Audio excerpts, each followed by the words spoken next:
Doctor صاحب آپ کے پاس آ رہا ہوں.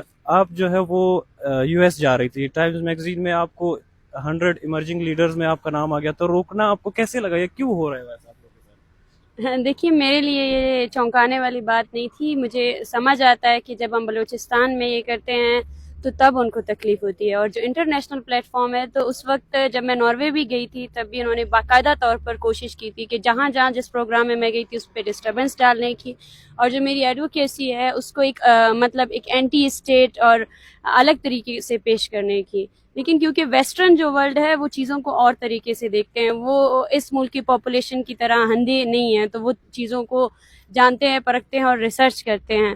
تو روکنے کا مقصد صرف یہی تھا کہ جو بلوچستان میں جو ہم انسانی حقوق کی پامالیوں پر بات کر رہے ہیں وہ کبھی ایکسپوز نہ ہو, وہ باہر جا کے جو ایڈوکیسی اور جو ویزیبلٹی ہمیں ملنے والی تھی اس کو روکنا تھا.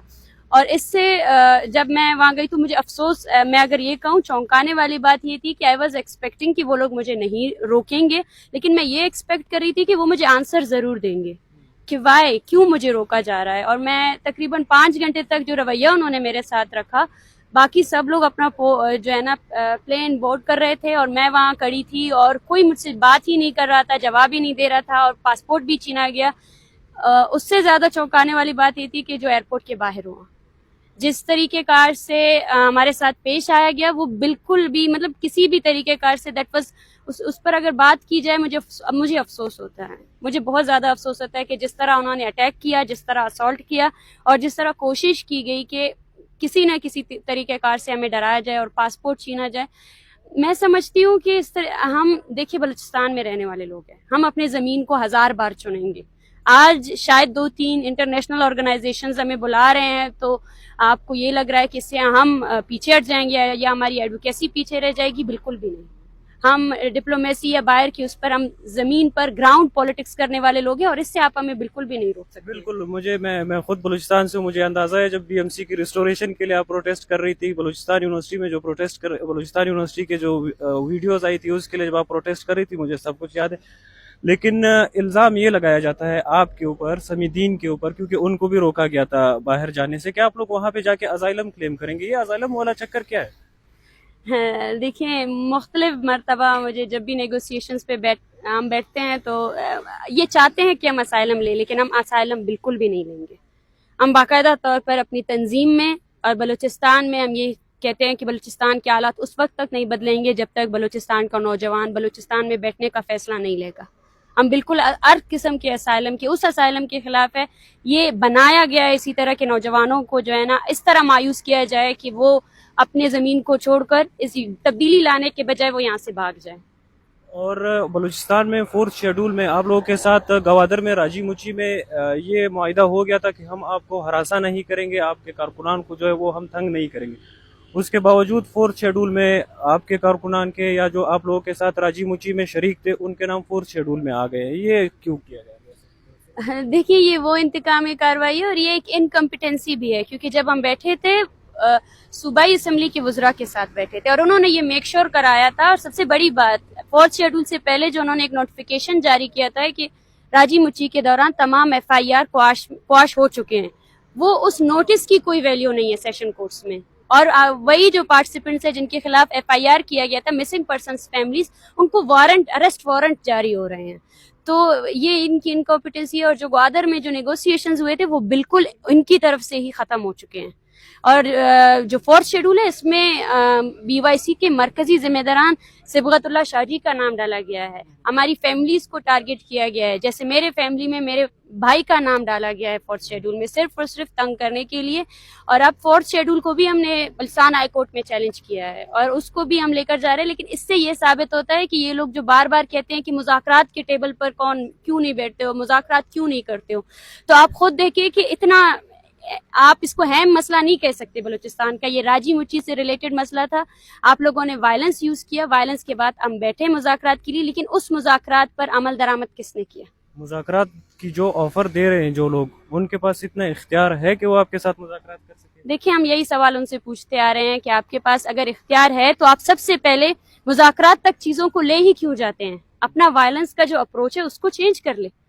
جب آپ اس اپروچ کو چینج کریں گے تو مذاکرات تک بات پہنچے گی ہی نہیں.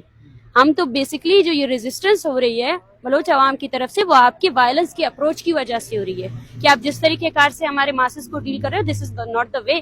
آپ نے صرف ہم سے ہماری زمین نہیں چھینی ہے, آپ نے ہمارے وسائل نہیں چھینی ہے, آپ نے ہم سے ہمارا انسانیت چھینی ہے.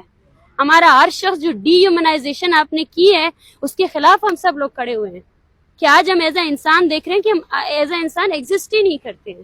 جس طریقے کار سے آپ نے جو ایک ریسزم لگائی ہوئی ہے کہ ایک بلوچ کو اس کی آئیڈینٹی کی بنیاد پر اس کی آئیڈیالوجی کو آپ بالکل سائڈ کر دیں. اب بیڈا ایکٹ ہے, بیڈا ایکٹ کیا ہے؟ 1500 وہ ملازمین جو آپ کی حکومت کو چلا رہے ہیں, جو سیکریٹریٹ کو چلا رہے ہیں. ایس ایچ او کا نام بھی تھا ان میں جو خود جا کے وہاں پہ جی بالکل, اور 4th شیڈول میں بھی ایسے لوگ ہیں. تو جو آپ کی انسٹیٹیوشنز کو چلا رہے ہیں, بلوچ نام ہونے کی وجہ سے آپ نے ان کو بھی ٹارگٹ کیا ہے.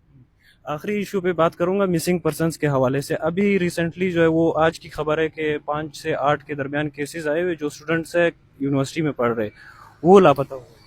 دیکھیں, کراچی سے 9 اسٹوڈنٹس کو لاپتہ کیا ہے. ان میں سے ایک کا تعلق کراچی یونیورسٹی سے, ایک بندر سے ان کو اغوا کیا ہے, باقی 8 کراچی سے اغوا ہوئے ہیں, جبری گمشدہ ہوئے ہیں. اور یہ ایک تشویشناک صورتحال ہے جس پر کوئی بات نہیں کرتا, جو ہیڈ لائن میں آتا ہی نہیں ہے. افسوس کی بات یہ ہے کہ جو انسانی حقوق کی تنظیمیں اس پر بات کری ان کے خلاف تو نوٹس پہ نوٹس جاری ہوتا ہے, لیکن جو ادارے یہ کام کر رہے ہیں ان کو کوئی اکاؤنٹیبل نہیں کرتا.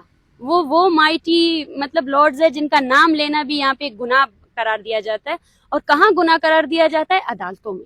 ریاست کی طرف سے یہ کہا جاتا ہے کہ یہ پہاڑوں پہ چلے گئے. مجھے یاد ہے جب کوئٹہ کے سول ہاسپٹل میں آپ لوگ وہ مسنگ پرسنس کی جو لاشیں لے کے جانے گئے تھے تو آپ لوگوں سے ایک فارم فل کروایا گیا تھا کہ آپ لکھے یہ دہشت گرد تھے, یہ ریاست کے خلاف لڑ رہے تھے. تو یہ واقعی اس طرح ہوتا ہے وہاں پہ؟ جی دیکھیں, میرے خیال سے جو پہاڑوں پر جانے والے لوگ ہیں نہ ان کے لوائقین آ کر بولتے ہیں کہ آپ ہمارے لوگوں کو بازیاب کریں, نہ ہی وہ ان کی تنظیمیں بولتی ہیں. یہ وہ کامن انوسنٹ لوگ ہیں جن کو آپ دن دیہڑے لے کر جاتے ہیں. مطلب جبری گمشدگی پر اب کوئی بحث باقی ہی نہیں رہی ہے, کیونکہ وہ صرف بلوچستان میں نہیں ہو رہا ہے, وہ آپ کے کیپٹل میں ہو رہا ہے. اس میں آپ سندھ میں جا کر دیکھیں, ہزاروں کی تعداد میں مسنگ پرسنس کی کیسز عدالتوں میں پینڈنگ پڑی ہوئی ہے اور ایویڈنسز ہیں, موجود ہے. آپ کے اداروں نے آپ کے قومی اسمبلی سے ہی لوگوں کو اٹھا کر اغوا کر لیا ہے. تو اس پر اگر آپ جتنے جسٹیفیکیشنز دیں تو بالکل غلط ہے. اگر اس طریقے کار سے کیا جاتا ہے تو وہ صرف اور صرف ریاستی پروپیگنڈا کو بڑھانے کا, ریاستی بیانیہ کو بڑھانے کی کوشش کی جا رہی ہے, لیکن وہ میرے خیال سے ایکسپوز ہو چکا ہے. آخری سوال, آپ کے پاس کتنی تعداد ہے آپ بی وائی سی کے پاس بلوچ مسنگ پرسنس کی؟ دیکھیں, بی وائی سی نے ابھی فارملی جو ڈیٹا کلیکشن کیا ہے 1 سال سے, تو ہم اس ڈیٹا کو کلیکٹ کرنے کے بعد اس وقت ہمارے پاس تقریباً 5000 کے قریب ڈیٹا ہے. اور وہ اوور آل ڈیٹا نہیں ہو سکتا کیونکہ ہماری تنظیم ابھی بنی ہے, تو اس پر جو ریئل ڈیٹا ہے وہ voice for Baloch missing persons اور دوسرے اداروں کے پاس ہے. بہت شکریہ.